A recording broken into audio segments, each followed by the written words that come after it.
kapuso, pinarangalan sa People Asia People of the Year Awards Night.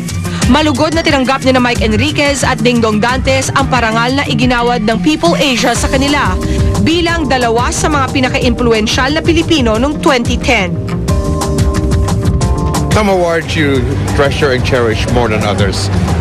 This People Asia Award is, the feeling is different because you know, based on the lineup of awardees and based on the people here tonight, you know that you're in an elite company, movers and shapers.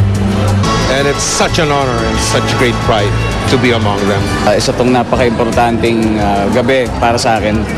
Kumbaga para sa what a perfect way to end 2010. Akala ko natapos na nung bagong taon pero ito pa talaga yung talagang magtutuldok at magwawakas ng napakagandang 2010. Strictly by invitation lang ang 7th year ng People of the Year Awards dahil na rin sa matinding seguridad na ipinatupad dahil sa pagdalo ni President Noynoy Aquino, Vice President Jejomar Binay sa nasabing awards night. Sa amin kasi, ang People Asia ay para sa mga tao, di ba? So, sa amin, pag meron kami nakikitang mga tao na tingin namin maganda yung storya nila, yun ang pinipili namin. Para kay Dingdong, nagsisilbi itong motivation upang lalo pa niyang pagbutihin ang kanyang mga ginawa sa loob at labas ng showbiz. Sinishare ko siyempre sa lahat ng mga nakasama ko noong 2010 kung bakit ko natanggap ito. Mostly sa mga tao behind the foundation. The people who helped me put up and set up the Yes Pinoy Foundation. Hindi lang sa challenge pero mas namomotivate ako lalo ngayon to do better things. Wow, congratulations, Dong! And of course, kay Mike Enriquez, huwag sana kayong tantanan ng mga awards sa darating pang mga panahon. Samantala, hindi din ako tinatantanan ng mga reunion. Usong-uso ngayon, ano? Mga kaklase ko sa HRM, mga H1, meron tayong get-together sa bahay ko, January 22 yan, ha? Makipag-coordinate kay Tina.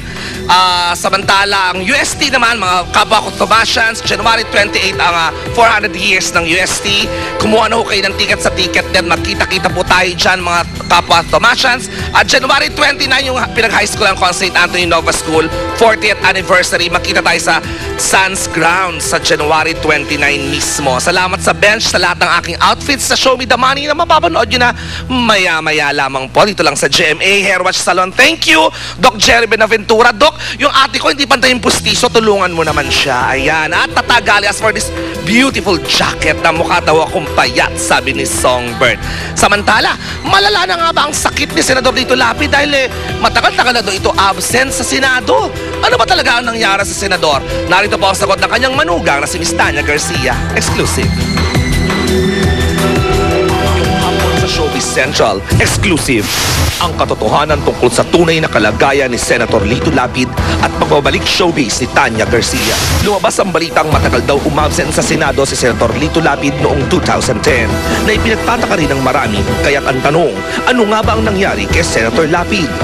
Sa write-up ni Ricky Lo, may espekulasyon na malala daw ang sakit ni Senator Lapid at kinailangan magpunta ng Amerika upang doon magpagamot. Sa panayam kay Tanya, naging maayos naman daw ang kalagayan ng kanyang father-in-law. He's okay. He's okay right now. Nagkaroon siya ng sakit. Oo, pumunta siya sa States, nagpagamot siya doon. Ngayon, nagre-recover naman siya. Okay naman siya. Alam ko sa likod niya, yun ang pinagamot niya. Pero hindi naman ganun ka-serious na katulad ng sinasabi nila. He's okay. Ang pagsakit ng balikat at spinal column o likod daw ni Senator Lapid ang sanhi ng pagpapatherapy nito sa US. Idinadaing nga ba ito ng King of Stance? Sa amin naman kasi hindi siya mareklamo di ba? Pero madalas siyang pupunta nun sa doctor niya nung nandun. Kasabay daw nilang nagpasko at bagong taon ng senador dito sa Pilipinas. Pero kinailangan pa rin niya magpatingin sa mga doktor dito.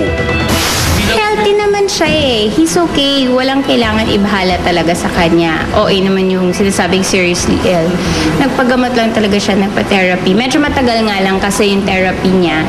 So, oo. At saka syempre pagdating dito, yung doctors naman dito yung nag-check sa kanya, di ba?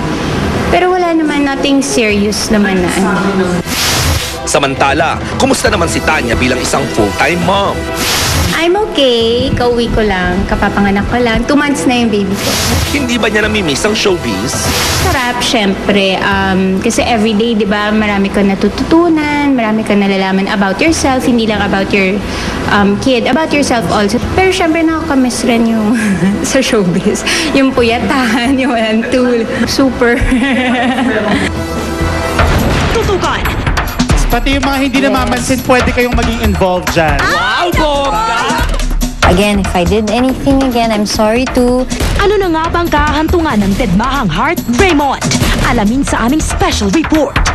Susunod na, Congressman Ronald Singson, depressed at nag-attempt daw mag-suicide? Governor Chavit Singson, pumwelta sa isyu. Parang nasa